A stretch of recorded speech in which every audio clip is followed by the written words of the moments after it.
एक तरफ जहां मालदीव छोटा सा देश होकर भी भारत से पंगा ले रहा है, वहीं दूसरी तरफ भारत की तरफ से कुछ ऐसी तैयारियां चल रही हैं जिससे मालदीव की चिंता बढ़ने लगी है।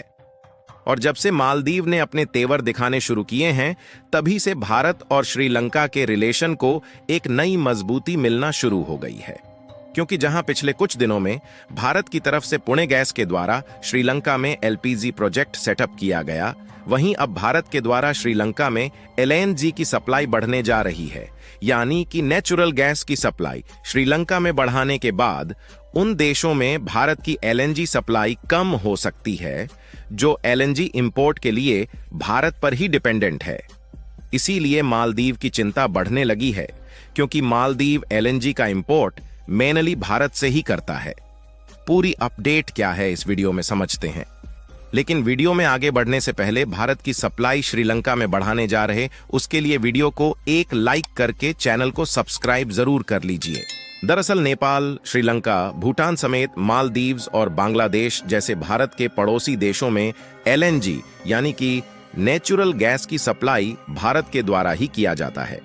वैसे तो डायरेक्टली भारत के द्वारा एलएनजी की सप्लाई अभी तक इन देशों को नहीं होती थी, लेकिन इनडायरेक्टली यह देश भारत से एलएनजी इंपोर्ट करते हैं। और देखा जाए तो इन सभी देशों को भारत के द्वारा सस्ते दामों में नेचुरल गैस का एक्सपोर्ट किया जाता है।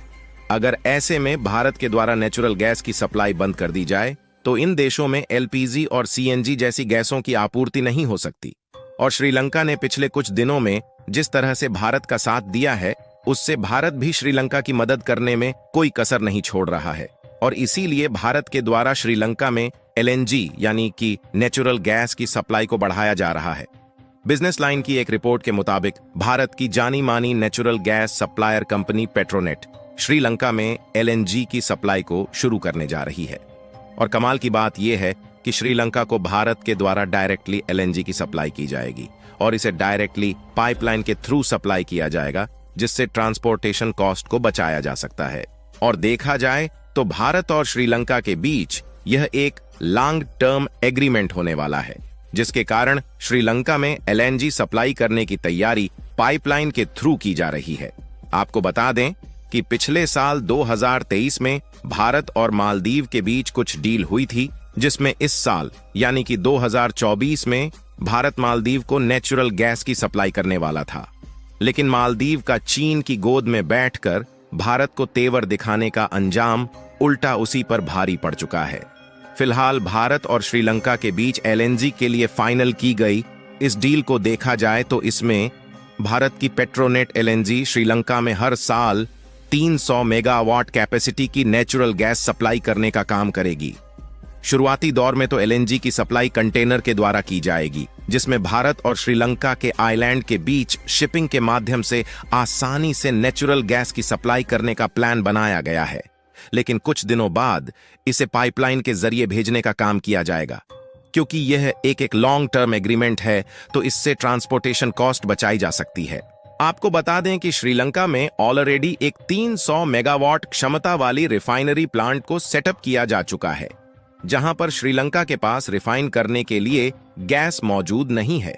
यानी कि देखा जाए तो श्रीलंका में इस समय नेचुरल गैस की डिमांड काफी ज्यादा है और यह भारत के लिए एक अच्छा कदम साबित हो सकता है।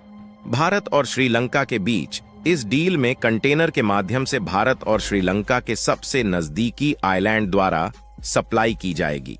और इस रिपोर्ट में यह भी बताया गया है कि जिस कंटेनर द्वारा लंग की सप्लाई होगी उसकी कैपेसिटी 17 टन तक होगी, जहां हर दिन लगभग 850 टन एलएनजी हर दिन श्रीलंका में एक्सपोर्ट किया जाएगा। यानी कि कुल मिलाकर श्रीलंका में नेचुरल गैस की रिक्वायरमेंट को पूरा करने के लिए हर दिन लगभग 50 कंटेनर भारत के द्वारा शिफ्ट किया जाएगा। हालांकि कुछ समय बाद इसे और भी ज्यादा बढ़ाया जा सकता है, क्योंकि देखा जाए तो डीजल और पेट्रोल से चलने वाली गाड़ियां कम हो रही हैं, बल्कि इलेक्ट्रिक व्हीकल्स और सीएनजी से चलने वाली गाड़ियों की संख्या बढ़ रही है।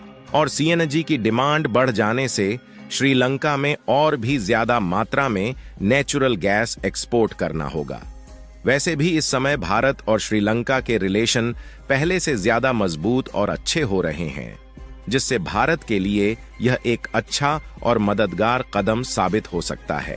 हालांकि भारत में प्रोड्यूस होने वाली नेचुरल गैस के बलबूते श्रीलंका को सप्लाई नहीं किया जा सकता, क्योंकि भारत में कुल नेचुरल गैस जरूरतों का 45% हिस्सा दूसरे देशों से ही खरीदना पड़ता है, जबकि केवल 55% ही नेचुरल गैस भारत में प्रोड्यूस होती है।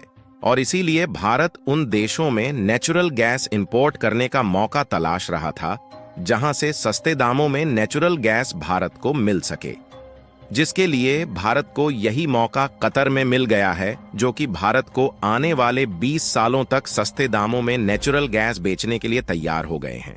आपको बता दें कि कतर के अलावा भारत, रूस, अमेरिका और सऊदी अरब जैसे देशों से भी नेचुरल गैस का आयात करता है, लेकिन इन देशों से नेचुरल गैस इंपोर्ट करने के लिए ज्यादा कास्ट पे करना पड़ता है।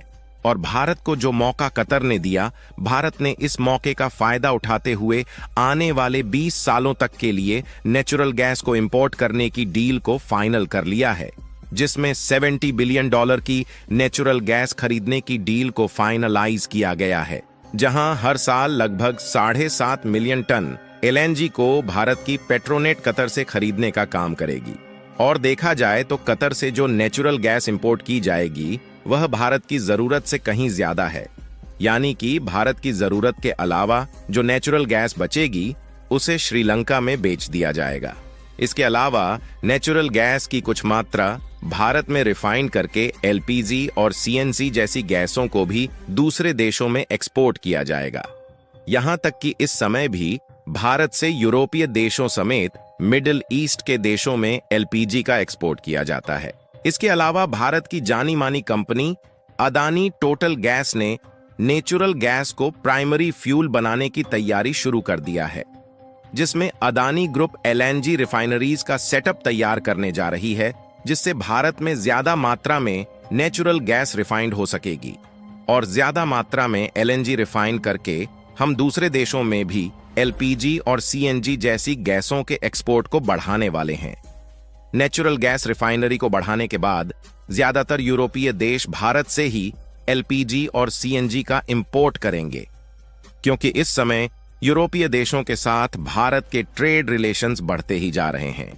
और अगर यूरोप में एक्सपोर्ट होने वाले पेट्रोलियम प्रोडक्ट की बात करें तो ये हर महीने बढ़ता ही जा रहा है, और भारत के आगे बढ़ने की रफ्तार जितनी ज्यादा तेज हो रही है, मालदीव उतनी तेजी के साथ पिछड़ता जा रहा है, क्योंकि भारत ने इस समय मालदीव से अपने हाथ को पूरी तरह से पीछे खींच लिया है और नए नए देश भारत के साथ जुड़ते हुए जा रहे हैं। हाल ही में एक रिपोर्ट सामने निकल कर आई थी जिसमें बताया गया कि मालदीव इस समय भारी कर्ज में डूब चुका है, जिससे यह भी देखने को मिल सकता है कि जल्द ही चीन मालदीव के आइलैंड पर कब्जा शुरू कर दे। बाकी आप लोगों का क्या सोचना है कि मालदीव जल्द ही चीन के जाल में फंसने वाला है या नहीं? अपनी राय कमेंट में जरूर बताएं। इसी तरह और भी नॉलेजेबल वीडियो देखने के लिए चैनल को सब्सक्राइब करके बेल नोटिफिकेशन को ऑल पर जरूर सिलेक्ट करें।